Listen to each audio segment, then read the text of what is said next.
This man was named Li Yi. He is a seasoned interdimensional miner.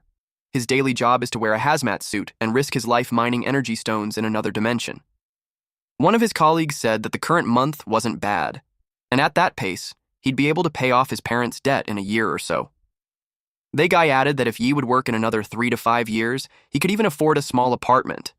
Yi simply replied that he'll keep working hard, but in his head, he cursed at this heartless capitalist. The moment he clears the debt, he'll leave at once. Working another 3 to 5 years? He wouldn't do that. In his mind, they should be the one. Exposure to radiation in the interdimensional zone gives normal people a 1 in 1,000 chance of awakening, but it's also fatal. If not for their own circumstances, no one would put on a hazmat suit and work in the other world. While they rode the vehicle, the two guys in front of Yi gossiped about him. They knew him as the guy whose parents died in an accident 3 years ago, and not only did he receive compensation, he was also forced into debt. One guy knew that back then, NG Corporation insisted that his parents caused $1 million loss. He felt bad for the kid. The other guy replied that there's nothing to pity because it was the kid's fault, since he's weak. He added that if it was him, he'd fight to death to make the corporation pay up. The guy joked that he thought the man would make them pay for their lives. The man replied that there's no point since those people are already dead, so he might as well just make some cash. He heard it all, especially the part when they called him weak. In his mind, there are times that the person becomes weak not because of themselves, but because the world is insane. When everything was ready, it was time for them to work. They thought there was a cave-in when the ground shook. One guy called them out for screaming just because of a minor tremor, but the guy replied that he had never heard of earthquakes in other dimensions. Another guy added that he never heard of it either, despite being in a lot of zones already. They wondered if it was caused by monsters.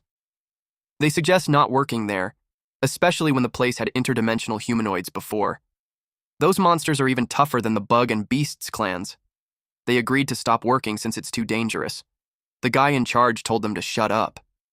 He clarified that the area was cleared by an awakened one 3 years ago, so there's no way humanoids would appear. He threatened them that if they said another word, he'd do something. But he was stabbed before he could even finish his sentence.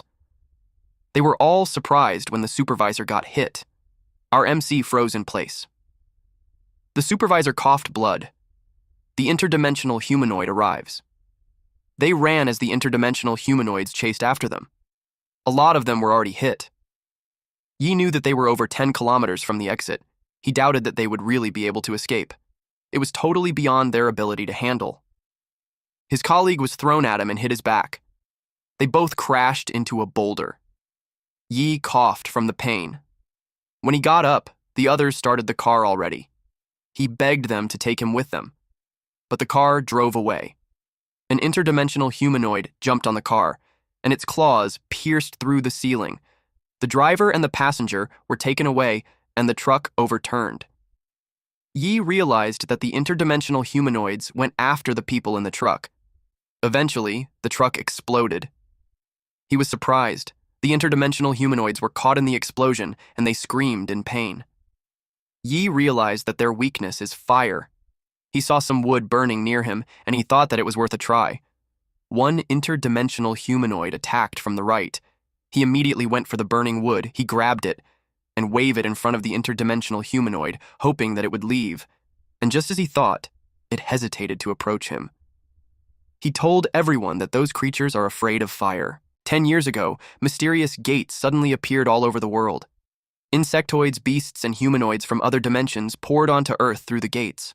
Only awakened advanced beings who had mutated through radiation had the power to fight these monsters.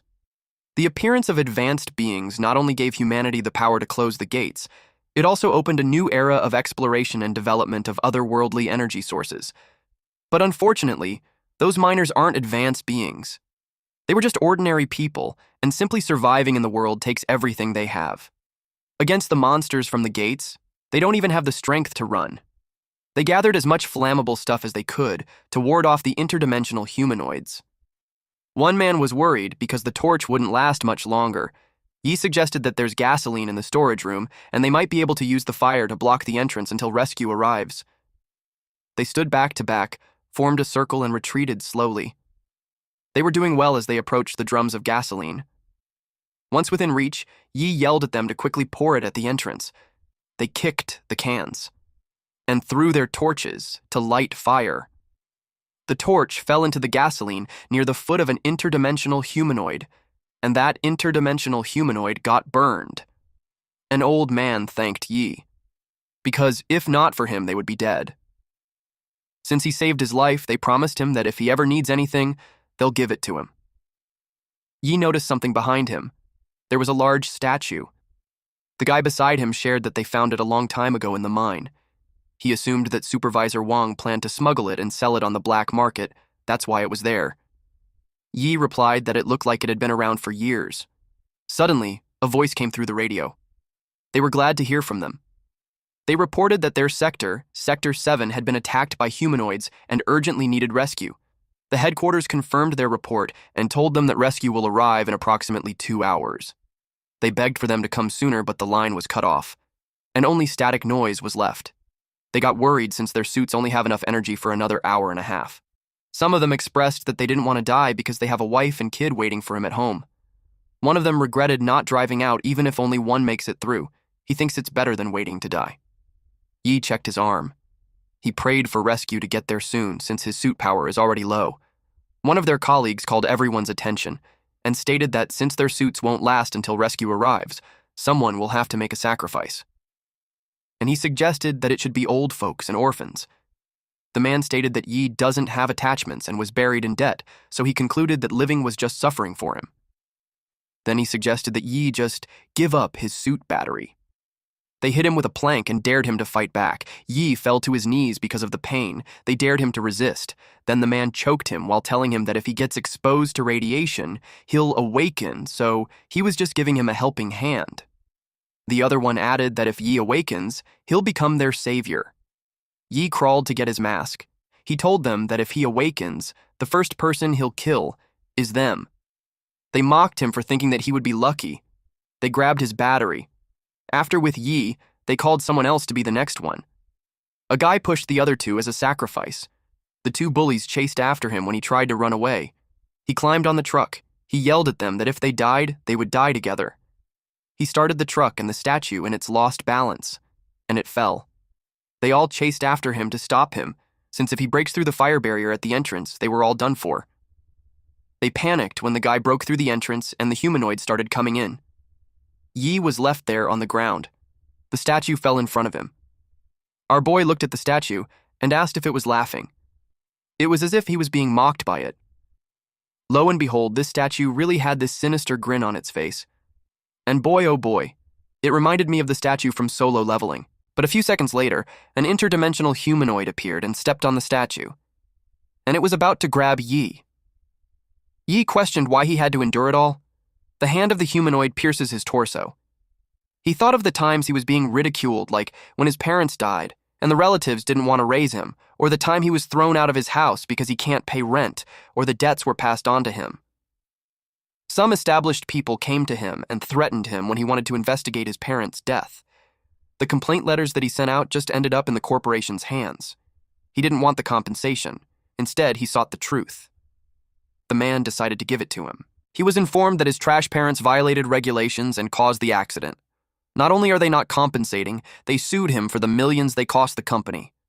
He closed his fist. The man kicked him in the face while telling him that he should have just signed the compensation agreement and taken tens of thousands, and none of that would have happened had he not insisted on the truth. The man was annoyed with him since he's now in charge of collecting his debt, which has $30,000 a month interest, and the principal amount should be paid in 3 years. He told Yi that he'll send someone on the 15th of each month, and if he doesn't have the money, he should expect them to treat him roughly. Yi looked pitiful, so the man told him that he'll give him a way out. He suggested that he becomes an interdimensional miner, since it's the only job where he might have a chance to repay his debt. Back to the present time, Yi stated that he's dead either way, so if he dies, he won't make it easy for them. He didn't mind that he's weak and refused to die quietly. He bit the monster with all his might. The interdimensional creature threw him away. As his consciousness fades away, he thinks of how disgusting the stench of the beast. A shadow figure stated that he thought Yi would unlock some kind of potential, but it turns out it was just pointless struggle before death. He replied that at least he did something unlike him, a statue crushed to pieces by that beast like it was nothing. The statue told him that he's the only one who can save him if he obediently hands over his body to him. Yi replied that he's not interested. He'd rather die than be controlled, especially by an ugly freak. The statue laughed out loud that he'd rather die than submit. He called Yi a fool for thinking that he had the right to refuse. The shadow system was activated. The interdimensional humanoid who attacked Yi was surprised. The shadow made it kneel. The statue had possessed Yi's body, and it was taking its revenge on the interdimensional humanoid that stepped on him. The giant shadowish creature stepped on it. At this point, our boy had been fully engulfed by the shadow armor. An interdimensional humanoid roared from behind it. He got annoyed that it was too noisy. A shadow appeared on the ground, and it swallowed the interdimensional humanoid. The next target was slashed. Yi really hated the disgusting smell of this beast. And as for the human trash, he binds them. They got scared of him. The statue was curious what Yi would do if he gave him his body back. They begged Yi to spare them. They reasoned that they were just trying to survive, and added that without them, Yi wouldn't have awakened. They uttered that they were a little harsh to awaken him. He asked if now he has to be thanking them all.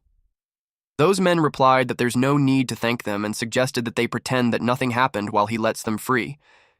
Yi replied that not only will he let them go, he will also help them go out. He took their masks, which made those men cough blood. Once he was done with that, he approached the others. One of the guys reasoned that he didn't do anything. Unexpectedly, Yi gave them the batteries from the guys before. The statue whispered at Yi to put away his useless pity, because it will only get him killed. Yi told him to shut up since he doesn't need his preaching. The shadow challenges him to see if he's still that tough when he's on the brink of death. When he went out of the cave, he saw more humanoids. He didn't expect that there would be so many outside the cave. The shadow told him that he could hand over his body to him, or he could deal with the trash by himself. The shadow couldn't believe that his legs were already shaking from the simple rabble. The shadow reminded him that without his power, he was nothing. Yi jumped to avoid the attack while replying that he doesn't need his preaching. He kicked the claw of the humanoid. He noticed how light his body feels.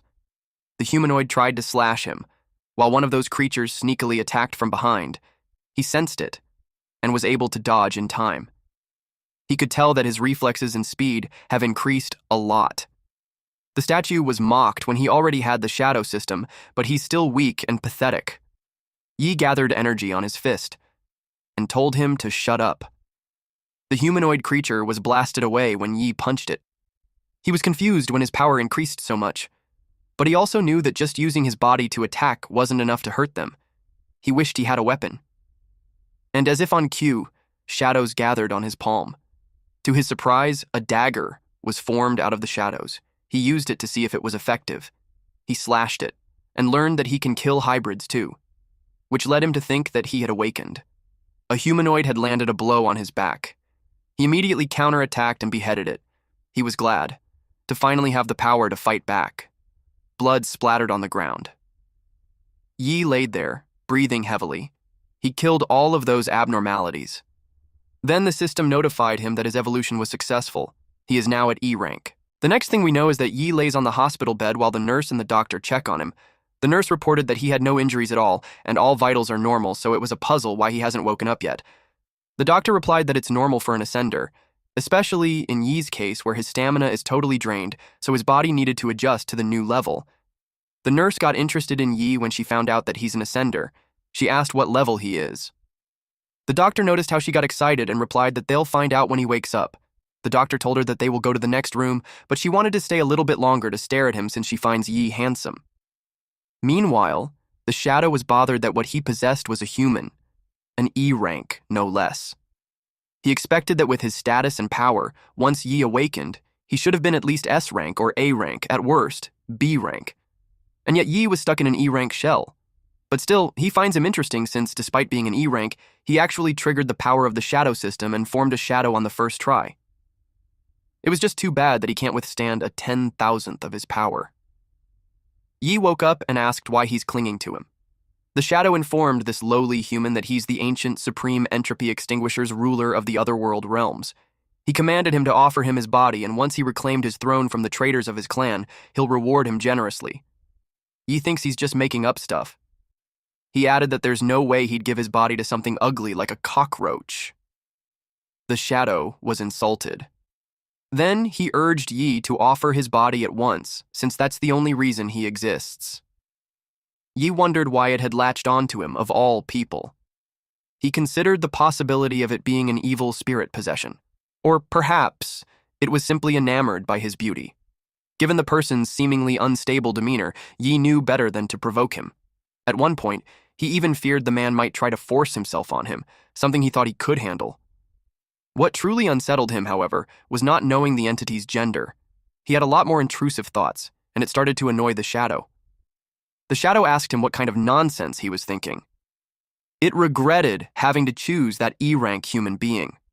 If the situation hadn't been urgent, it would have picked an old dog over an E-rank trash. The shadow told him that he has 3 days. And if he doesn't reach D-rank within 3 days, he'd erase him completely. Yi got confused because from what he knew, he was in a hospital, and yet this shadow threw him in a portal.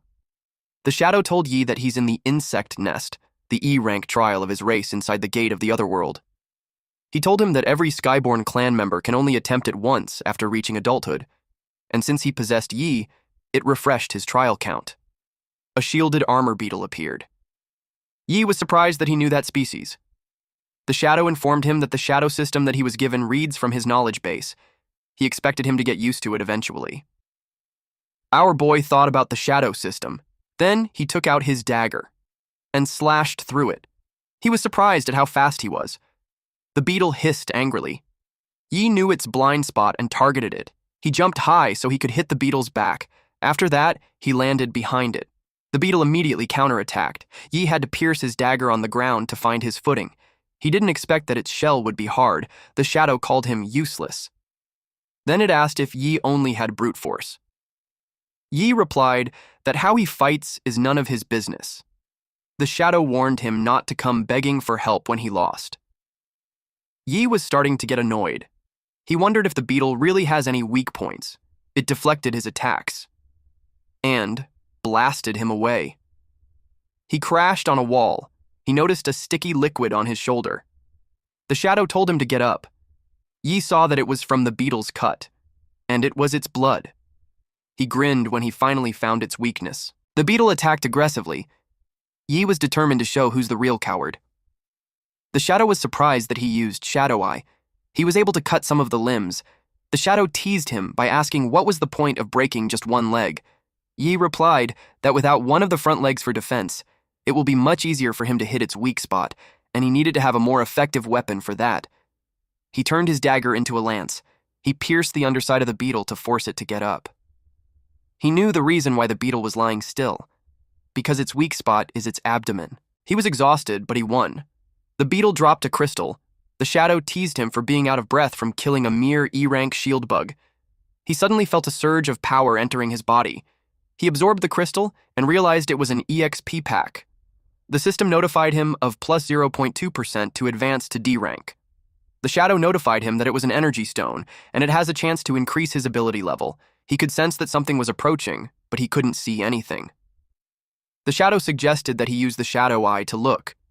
He asked what the skill was. The shadow told him that he just needs to focus his shadow energy into his eyes to activate the Shadow Eye skill. He followed it and successfully activated his Shadow Eye level 1. The creature threw spikes at him. He almost got hit. When the spike got stuck on a rock, it emitted green, foamy substance. Yi asked what those darts were. He could sense the attack again. He was agile and flexible enough to evade it. He questioned if the Shadow Eye is defective because he couldn't see clearly. The shadow replied that it's not that it's ineffective, it was just because he's too weak. Upon hearing that, Yi decided to gather more energy. The shadow was amused that Yi, a tiny E-rank, can manipulate shadow energy so skillfully. Eventually, Yi saw that there's a warping sword bug, known as the Head Harvester, and the stinger launcher that specializes in ranged toxic stings. Those creatures are both in E-rank. The shadow could tell that he had already adapted to the knowledge base, but Yi saw that there's many of them. The monsters were everywhere. He remembered a human saying that when they see one cockroach, it means that there's already so much of it in the dark corners. The shadow praised him for finding a good position to avoid getting surrounded. He glared at them as he wielded daggers on both of his hands.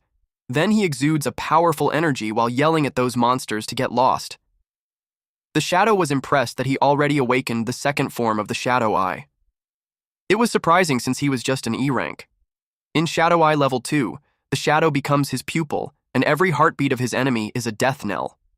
The system showed his stats. He's an E rank with a shadow system, and his abilities are Shadow Knowledge Base, Shadow Eye Level 2, and Shadow Transformation. He noticed that the bug's movement had slowed down. It was slowed down by at least a half. He could see some purple spots on its body and wondered if those are its weaknesses. The system notified him that the weakness had been recorded. The shadow told him that it's the benefit of his Shadow Eye reaching Tier 2. Once he spots the weak point, his attacks can break through its defense. He realized that those guys have their weak points underneath. He used an attack called Shadow Thorn Great Burial, where the shadow appeared from the ground and formed spikes that skewered the bugs. This technique basically drives shadows into the ground and then pierces upward, dealing area damage. The system continuously notifies him of his breakthrough progress. He realized that each projector only gives 0.7% breakthrough value. Since he figured out their weaknesses, he decided to wrap it up quickly. He decided to take them all out in one go. As he slashes through them, the system continuously informs him of his breakthrough progress. He didn't expect that just Shadow Eye Level 2 would boost his attack precision that much. Suddenly, a long green, slender monster charges at him.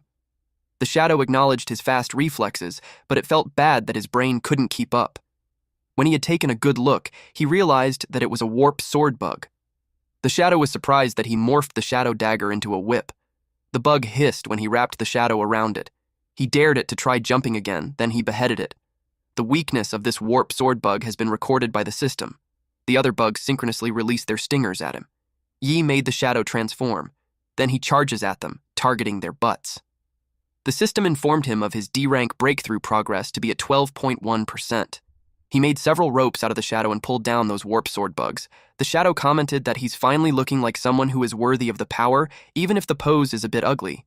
The gift granted by the Eye of Shadows greatly boosts his senses, reflexes, strength, and control over shadows. Hence, the name Gift of Shadow Eye. His D-rank breakthrough progress has increased to 34.2%. But the gift of the Shadow Eye also consumes a massive amount of mental energy. It's the price demanded by the Eye of Shadow. The shadow could tell that Yi had reached his limit. Yi's vision blurred. He was slashed by a bug who sneaked behind him, but he refuses to fall there, especially when he finally has power to avenge himself. A timer at 15:28:42 appeared.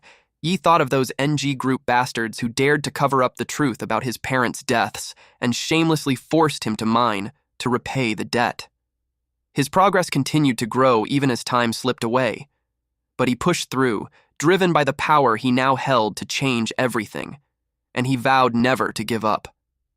He will avenge himself and drag those arrogant bastards down to hell. He vowed to make them kneel and repent at his parents' graves.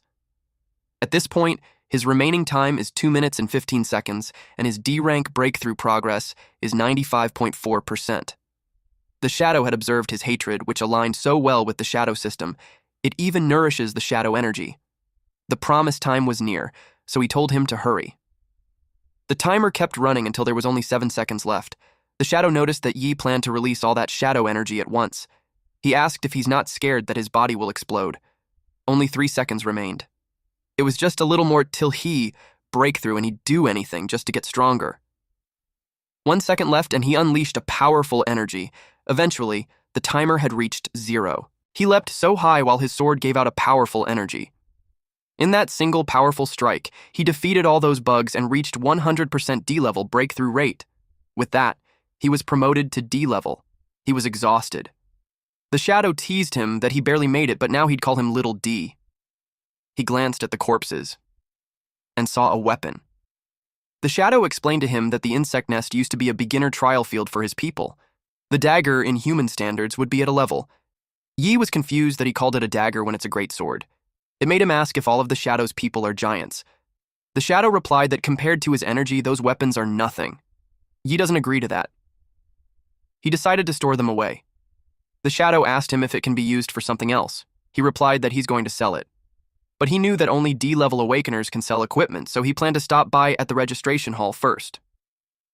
At the hall, Yi couldn't believe that he ranked at E-level. The receptionist explained that even when his physical stats are decent, there's no detectable energy fluctuation, so he's rated at E-level. And the record showed that he's a minor, so E-level advanced gets a 15% salary increase. When they left the hall, Yi sarcastically uttered that the shadow system is unmatched. The shadow replied that it's the human's limited perception that can't detect shadow energy. Thinking about it, Yi realized that being undetectable is a good thing. But it makes selling gear a bit harder, at the black market where all shady things happen. The shadow commented that it's fitting for the shadow system. Yi walked inside quietly. The men gossiping didn't notice him at first until someone pointed it out.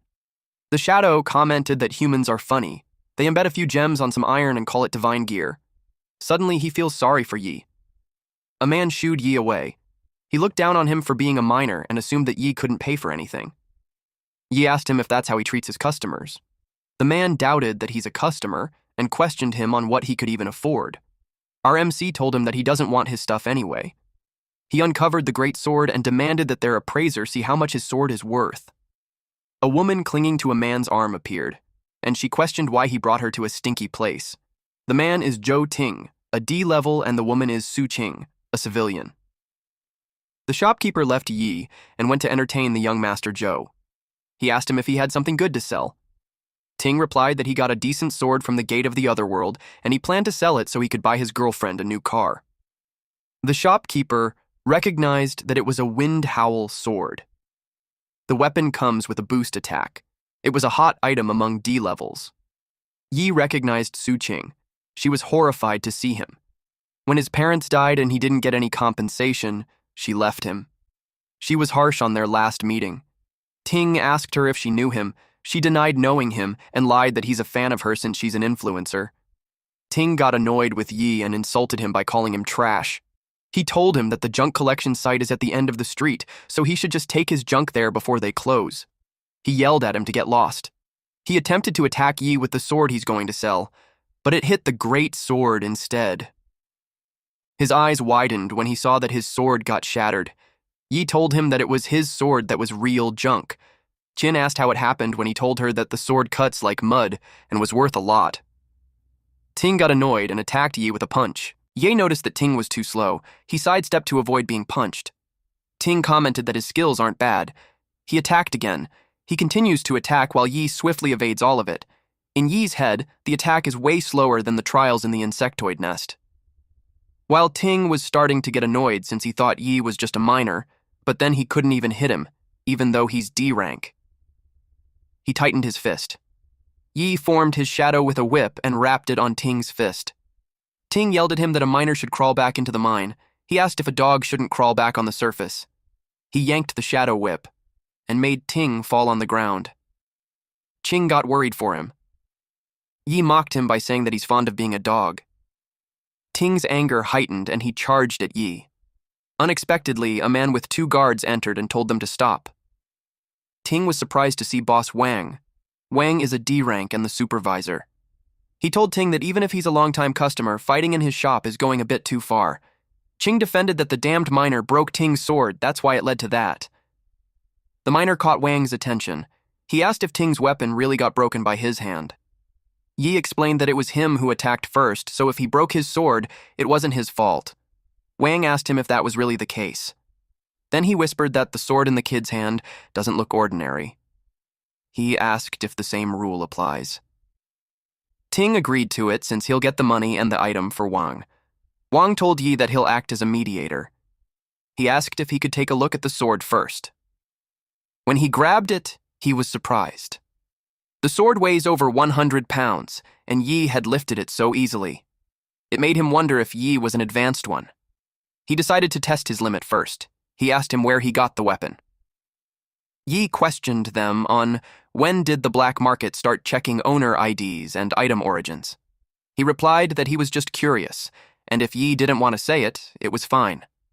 Yi simply replied that he picked up the sword while mining. With that, Wang had confirmed that he's just a lowly miner. He checked the sword and stated that it was tough, but it has no added attributes. And at best, it's only worth a few hundred, whereas if Ting's sword wasn't broken, it would be worth over 2 million. Wang told him that since he's just a miner, life must have not been easy for him, so he'll just buy the sword for him. And he'll only have to compensate Ting with 2 million, and he'll cover the rest. He made it sound like he's doing Yi a favor. He stated that it was his good deed for the day. Then he asked Ting if he agreed. Ting accepted the condition since he stepped in. Qing told him that there's no way a miner could have 2 million, and she reminded him that he promised to buy her a car. Ting whispered to her that selling his organs will still get them 2 million. With that, Qing agreed to their plan. Yi could tell that they have it all planned out. Wang challenged him if he had a problem. He smirked and told them that the one with a problem wasn't just him. And then he started emitting the shadow's aura all around him. Wang's men attacked to cripple Yi. Wang stated that the pointless fight isn't worth his time. He suggested that they head to the waiting room and wait. Ting agreed to that, but to their surprise, a man went flying in front of them. Wang reminded this man named Biao to be careful, because if he breaks the merchandise, he won't be able to pay for it. Yi kicked the other 2 men. One went flying towards Ting. He kicked the man before he crashed into him. He commented that working the mines built up his strength. Yi told him that it's his turn. Qing wondered when he got good at fighting when he's a miner. Ting admitted that his moves aren't bad and he could take down a few nobodies. But he stated that in front of a D-rank advanced, he's just still trash. Yi raised his hand and slapped the shit out of him. It angered him since not even his dad dared to hit his face. He vowed to kill him. He threw a beam on his way and Yi blocked it with just his hand. He deflected it so well.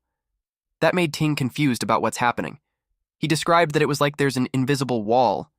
Yi told him that since his dad didn't hit him, he'd do the honors to teach this ungrateful brat a lesson. Ting was scared and yelled at him not to get any closer. Qing couldn't believe that Ting, a D-rank advanced, could lose to a miner. Yi morphed the shadow into a spiderweb where Ting and Qing got caught in it. Ting realized that Yi wasn't just a miner. He asked if he's a C rank or B rank. He simply replied that he's an E rank miner certified by the guild. Ting couldn't believe that. He raised his hand, and Ting got nervous. Ting stated that he's a member of the Black Panther gang, and if he touches him, he'd be going against them. Yi knew that the gang was a loan shark. Ting replied yes. With that, Yi didn't hesitate to punch him continuously, while Qing screamed out loud. The impact of the punch blasted Ting to the wall. He coughed blood. Yi told them that he hated loan sharks the most. Wang attacked from behind. Yi pushed him away while telling him to get lost. Ting tried to settle the misunderstanding with 100,000 yuan. He asked if it meant that his face is only worth 2,000 per slap. Ting offered him 1 million just for him to stop slapping him. Yi knew they loved charging high interest, so he wanted that to apply to him too. He told him that the 50 slaps earlier were just the interest and now he's going to charge the principal. Ting showed him his black card and offered 5 million. He told him to take everything he got. Our MC saw that the card was an NG Group VIP card. He realized that the ones collecting the NG Group's debts and forcing him into the mines are people like him. After learning that, he decided to let Ting go and lure the snake from its hole. He took the card while saying that the Black Panther gang has squeezed millions out of him over the years, so with him taking the card, it was like returning the money back to its rightful owner. Qing helped Ting up while asking him if he was okay. He pointed out that she mentioned that he's just a miner. She reasoned that she had no way to know that she got powerful. He slapped her and blamed her for saying that he's a miner and causing him to let down his guard. He knew that his money wasn't easy to take. He called someone. The man on the other line just finished beating up people and answered his call. Ying called his brother Panther to tell him that he needs to stand up for him because just recently someone stole the treasured sword that he was going to offer to him and even threatened to wipe out the Black Panther gang. Panther told him to send the guy's info. Panther's lackeys reported to him that they got the item. He also asked what they're going to do with those people. Panther asked him if there's any people there. They don't see those people as humans, so they replied no. And he cut up the bodies into pieces. Panther told the guy that the kid that Ting reported is his now. There was an entry on the Shadow Knowledge base, and it's about the NG Group. It is a massive multinational corporation and the main culprit behind the death of Yi's parents. The next day at the guild, a man approached Yi to ask if he could help him with anything. Yi answered that he's looking for a task that suits him, an E rank advanced. The other men who heard him told him that he's in the wrong zone since the lowest level of tasks in there are D rank. They laughed at him, saying that he's trying to get himself killed. Other people butt in, saying that it's funny that an E rank dared to talk big. One person added that E rank survive from depending on them like parasites. They told Yi to leave and wait outside for teams that will need him. The crowd chimed in, saying that he should be at the entrance by the garbage pile since trash should stay trash. Yi was unhappy that the $5 million that he got was instantly taken away by those damned loan sharks. His priority now was to get a task. Someone walked in, and everyone felt an immense pressure. With that pressure, they estimated that the person was at least B rank. The aura of a B rank made it difficult for them to move. The woman had silver hair, cat ears, and a red aura around her body. Yi remained quiet while the others gossiped on why a B rank was there. In Yi's mind, despite the delicate aura, she looked like a rich girl, and he doesn't sense any killing intent. He wondered if she's just hiding it. He noted the contradiction of being ostentatious and restrained from her. A man with a black mask announced that the D-rank task at the Beast Abyss needs a D-rank advanced to work as a miner. He asked if there's anyone interested. The crowd noticed Yi completely unfazed by the aura when their knees were already shaking. They expected that an E rank would have been down on the ground already, but Yi even took a step forward. Yi realized that he's the only one that way. The woman also noticed him completely unaffected, despite being a miner. The guild staff recognized the woman, Chin from the Longmen 3rd Street. He told her that he got a lot of D rank around. She declined and told him that she'd take Yi. The guild staff was surprised and informed her that it's against the rules since he hasn't queued up to register. She glared at him while telling him that she is the rule. She reiterated that she'll take him. The man had no choice but to reply yes. Yi followed her. The guild staff couldn't believe it since it was his first time seeing her personally choose someone. It made him wonder what the story of the miner was. A few hours later, a gigantic, muscular monster with horns appeared. The bard played his flute. In their party, they have frontliners, damage dealers, and support. It was a pretty balanced team. In Yi's mind, the Minotaurs aren't a big deal. He watched them fight and he could tell that they were in sync, especially that a B-rank one led the team. He could tell that everything goes smoothly. But he used his shadow eye and found Minotaurs below that exceed D-rank standards. He wondered why the others couldn't sense it.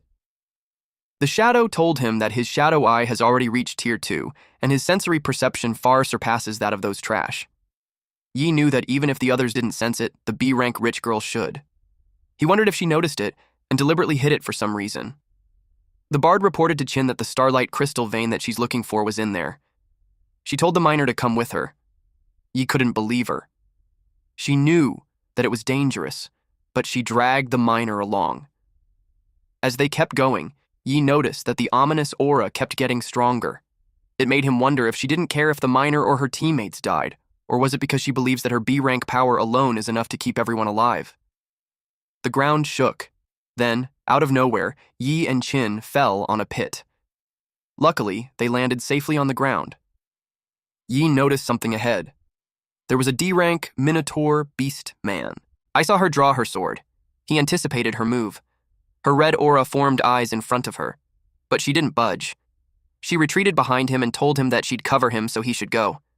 Yi had to remind her that he's just a miner. She blushed. Her knees weakened and she told him to get out there. Yi couldn't believe her. She's a B rank, but she won't fight and she expects him, an E rank, to handle it. Yi had no motivation to risk his life, especially when he gets miner wages only. But then she promised him $1 million if he takes them out. He replied that it was for the money's sake, that he'll force himself. He took out his dagger to take action. 3 Minotaurs attacked altogether. One of them engaged with him while the other 2 ran past him. They targeted Chin. That got Yi worried for his $1 million. She created a red aura around her and blasted them away. He didn't expect her to have a move like that. He admitted that he misjudged her. A Minotaur leapt towards her. Yi rushed to her aid and slashed the monster away. He teased her for having a face that attracts hatred, but when he checked on her, she's already running away. He cuts through the Minotaurs while telling her that she's hopeless. She was out of breath already from running so fast. She expected to be safe already, but little did she know, a Minotaur was behind her. She turned around and was surprised to see it. She wondered why it wasn't afraid of her. The Minotaur lifted its wooden weapon. Yi finds it strange that she's not fighting back when she clearly has the ability. Her bracelet glowed, and it created a barrier around her, and that blasted the Minotaur away. Her bracelet broke. Yi realized that it was a protective charm, and her move earlier wasn't from her own power. He asked her if she's a non-combat type advanced. She was embarrassed as she replied yes. She told him to keep it a secret. He replied that it will cost her an extra. More Minotaur arrived. He asked why it was only attacking her. Shadow Eye Level 2 was activated. He saw a silhouette of someone. It actually masked its presence, that's why he didn't sense him first. The Minotaur's abnormal behavior was influenced by those strange fluctuations. Chin called out to him when a Minotaur came close to her. He slashed its head. But he was in a pinch when more Minotaurs gathered. He couldn't do area skills because Chin might have caught up in it. And if he didn't finish them all soon, he'd get worn down eventually. Since the target was Chin, he decided to give her to them. He told her that since both of her protective artifacts are used up and she's a non-combat type, she better be careful not to get ambushed. That embarrassed her. She couldn't believe that he said that out loud. A silhouette appeared behind her. The man unsheathes his knife. He was worried that a mere minor almost ruined his setup, but he still found his chance to kill her. The man wanted to hurt her because of her father. He slashed her. But before his attack landed, Yi already cut off his arm. All the while, Chin had no idea. That man was a bard. He was surprised. Yi informed Chin that the bard used infrasound to control the Minotaurs to attack her. She was surprised that it was Ludin. Ludin laughed at his carelessness of falling into the hands of a minor. He told him that he hasn't won yet. He collected the red energy from the Minotaurs. And he formed a gigantic red misty Minotaur. He wanted to demonstrate how terrifying a control type can be. From the aura, Yi could tell he's a C-class. Chin was surprised that Ludin absorbed the beastman's life force to strengthen himself. Suddenly, lava appeared on the ground. She suspects that he's upgrading into a C-class lava Minotaur. Yi couldn't believe that from D-class he immediately became a C-class. The chat was so wild that he felt inferior. A lava Minotaur C-class appeared in front of Yi and Chin, who are both D-class. The Minotaur roared loudly and attacked him. Yi blocked its attack by creating a barrier. Its next attack was a powerful explosion. It was his first time encountering the destructive power of C-class. It melted his barrier. Chin noticed that he received some burns. The Minotaur raised its axe. Yi grabbed Chin's hand and dragged her away. She was surprised when the axe almost came close to her face. But then she realized it couldn't move. Its movement was restricted with the shadow rope. She asked Yi if he's a control type too. He told her that he can't restrict him for too long, so she better run. He instructed her to run as far as she could once she entered the labyrinth. She was confused that he's not coming with her. He replied that he had to buy her time to escape. She got worried for him. He told her to hide herself well, and he'll come find her soon. It's not that he personally cares about her, but to him, she's $1 million investment. Ludin, who became the lava Minotaur, searched for him. Yi appeared behind him. He asked where he hid Chin. Then he attacked him with his axe. Yi suggested that he take a guess. He was taken aback that Yi appeared behind him and slashed his leg. But Yi was caught off guard. Because not even the cracks in the rock can be broken through. Ludin laughed at him for being stupid since he used a knife on a stone. Then he counterattacked with a punch. Yi had a hard time dealing with the large area of lava. He decided to lure him into an open space. He ran and Ludin chased after him. While Ludin charges forward, he asks if running is all he can do. Yi activated the Shadow Eye. He believes that no matter how strong he is, there is still a weak point. Ludin planned to kill him first, then he'll search for Chin. He yelled at him to die. Yi found his weak spot. He targeted that. He focused on it. Ludin told him that he knew what he's up to. He added that his little tricks are useless. Yi was overwhelmed with his incredible power. He couldn't believe that it was just C rank. Yi was backed on a wall and Ludin rushed straight towards him, but he just stood there waiting for the right moment. Ludin was amused that he's not running anymore. He also finds it funny that he's attempting to slash him again using daggers. He yelled that the piece of scrap metal could only tickle him. Yi waited for him to attack again. And he did, and it gave Yi the chance to target his weak spot. It was at the center of his back, but then it glowed brightly. Yi was caught off guard. The lava-like spot in his back was so hot that even the shadow energy can't fully block its heat. Yi commented that he's smarter than he thought. He realized that the guy knew how to protect his weak spot. Ludin had no idea how Yi figured it out, but he confirmed that it was his weakness. He was confident to share that, because knowing it doesn't help Yi at all since the spot has temperatures over 2,000 degrees Celsius. He bargained that if reveals where Qin was, he'd spare him his life. Yi replied that he doesn't trust traitorous scum who sell out their own. It angered Ludin. He yelled out loud, "You have a death wish!" Ludin attacked using his axe. He challenged Yi to stop dodging if got guts. Yi made his shadow morph into a chain blade. Ludin was caught off guard, so he teased him for dodging too. He found the chance and made the shadow morph into a rope. He targeted the weak spot. His shadow almost hit him, but it melted. He's starting to get annoyed. Meanwhile, Ludin laughed at his useless attempt. He told him to give up his useless struggle. Yi notices that he's burning through too much of his shadow energy. It wasn't a good state, so he wondered if he should ask Qingtian for help. He decided not to. He was firm that even if it kills him, he won't let him take control of his body again. In addition to that, he knew that if he killed this C rank, he'd gain tons of EXP, so it was a golden chance that he didn't want to waste. He went for the blind spot again. Yi strongly believes that he's able to break through. He gave it his all despite being burned. The tip of the dagger had touched the burning spot. Ludin yelled out loud. He was notified that HP was nearly depleted, and Berserk Rage was triggered. His attack, critical rate, and speed increased by 200%. Yi was confused as to why he suddenly went berserk.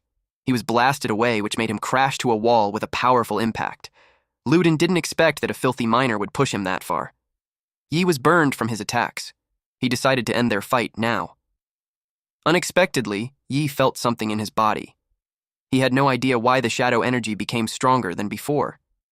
Qingtian told him that the energy had always been in his body. It's just that his body couldn't draw it out before because it hadn't been tempered by extreme heat. He told him that he accidentally hit the jackpot and unlocked a new form of shadow energy. Yi notices that the shadow energy is healing his wounds. Qingtian informed him that it's more than just healing. Ludin noticed that too, and that his aura became creepier than before. He couldn't let him recover any further. Yi stepped back to avoid his attack. Ludin couldn't believe that he could keep up with his triple speed boost. It made him question if he's really just an E rank. He decided to flood the whole place with lava so he won't have anywhere to run. As the lava splashed throughout the area, Yi just stood there. Ludin was confident that the lava would turn him into ash. But to his surprise, Yi could stand in the lava without problems. He used shadow enhancement. The basic form was already strong, so it made him curious what the top level would be like. He teased Ludin by calling him Boiler Boy and telling him that the heat was too low. Ludin couldn't believe it. Yi pointed out how he was enjoying hacking and slashing until then. But now, it was his turn to counterattack. Yi charges again. He moved really fast, and it's because of the shadow enhancement in defense, strength, and speed, which increases those stats by 200%. Ludin couldn't believe his hand was gone. He cursed Yi. He decided to grab him, but his hand disintegrates with just one swing of Yi's daggers. He made a replacement hand using lava. He proudly announced that as long as there's lava, he can regenerate endlessly, and his attacks are completely useless. Upon hearing that, Yi's brows furrowed. He replied that he doubted that he could do that because his energy seems to be getting weaker. Ludin dared him to attack again to show it. Yi sliced his limbs and he challenged him to do it again and again. He didn't stop. To his surprise, he couldn't regenerate to his original state. He wondered how it was happening. Yi told him that his energy had reached its limit. He urged him to give up. Ludin reasoned with him that they don't have anything against each other, so there's no reason for them to fight to death. He agreed to that, but also reasoned that he's being paid by Qin to keep her safe. Ludin replied that money isn't a problem, because if he hands over Qin, and they're back in the city, he would give him more than what she offered. He's offering him 5 million. Yi knew that he would just be betrayed. There's a possibility that Ludin would bring people to seek revenge, and he could lose his life. He replied that he wouldn't do that. He argues that he sees him as a backstabbing scumbag. With that statement, Yi got an idea, and that is to turn a traitor like him to Qin Shaoshang. He'd definitely pay far more to punish his daughter's attacker, and by saving his daughter and capturing a traitor, he'd have the boss of Dragon Gate 3 Streets owing him a personal favor. It's worth way more than 5 million. Luden knew he'd be tortured to death in Shaoshang's hands, and the organization won't let his family go. If that's how it will be, he'd just use a crystal. Qingtian was surprised that he has a prison gate fragment. He told Yi that if that fragment gets destroyed, the beast realm will lose its only connection to the outside world. The portal will vanish, and they will be trapped in there forever. Luden expressed that Yi had forced him to resort to that. A trail of light passes through Luden's hand. It was Yi. He grabbed the fragment and stabbed the weak spot, which made Luden yell out loud. His body got slashed all over, and he fell on the ground. After that, the core was pulled into Yi, which gives him a skill upgrade. Shadow Sense 2 became the ultimate Shadow Sense. A rumbling sound followed. Qingtian informed him that without the lava and Minotaur's energy keeping it stable, the beast realm is collapsing. At the beast abyss, exit. They made it out. The other players were talking about how it was terrifying and barely made it out. Qin expressed to Yi that she had no idea that he was that strong and way beyond E rank. She invited him to join Dragon Gate 3 Street since she's certain that her father would treat a fighter like him very well.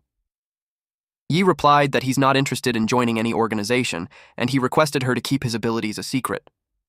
She didn't push further, and instead she gave him his reward. Before he leaves, he asks her if Dragon Gate 3 Streets deals weapons like his sword. She inspected it and told him that she will need to take it back for appraisal and assured him that whatever it is worth, he'll get every penny. He's fine with that. He could tell that she's knowledgeable about weapons. If she got good eyes for it, he just found himself a buyer for all his gears.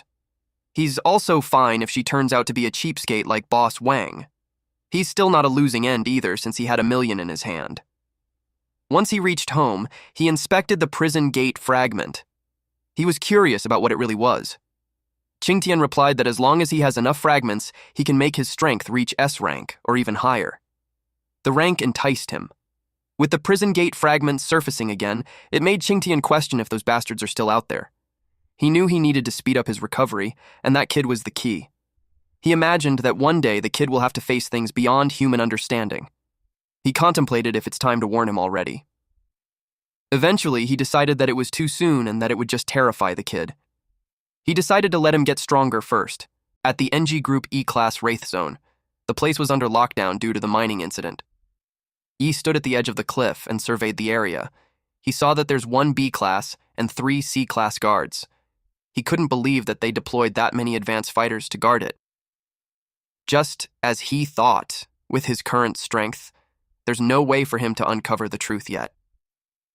Qingtian asked what was worth investigating on a lowly E-Class dimensional rift. He replied that his parents' death and the truth behind them are there. Back then, he was given 200,000 as compensation from the NG Group. He was encouraged to take the money and to sign a form to acknowledge that his parents' death was accidental. When he didn't move, the arrogant man asked him if it was not enough. He replied that he wants the truth. The man insists that there was an accident and his parents and the other miners died. But Yi refused to believe it since both of his parents are C-Class awakened. He wanted to go in and check, hoping that they were still alive.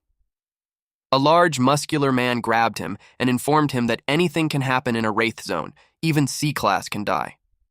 He argues that it was just an E-Class Wraith Zone, so Wraiths there shouldn't be stronger than E-Class. The man grabbed his collar and told him to behave. Yi argues that even if his parents were attacked, they could still make it out alive. The man got angry, thinking that he's just trying to extort more money. He was about to punch him. Suddenly, someone yelled, "Stop!" It was Ning Donghao, the chairman of NG Group, A-Class Awakened. Chairman Ning scolded his men because he gave them an order before to properly console the victim's family. He gave Yi additional money to help him get through his current troubles. Yi insists that he doesn't want the money since he just wants the truth. He promised him that they will investigate thoroughly and give him a proper explanation. Yi believed him and expected that the truth would come out soon. But instead, they framed his parents as thieves and handed him a bill for millions in damages. Qingtian commented that no matter what the race is, the weak are still oppressed. He advised him to gather more rift gate fragments so that once he's strong enough, uncovering the so-called truth will be as easy as saying it. Yi was silent, but Qingtian heard his thoughts. He blamed Qingtian's shadow energy for being unpredictable, leading him to be classified as E-class. And he questioned him since he's saying that he will take over his body, but he's helping him level up. He questioned if he's good or bad.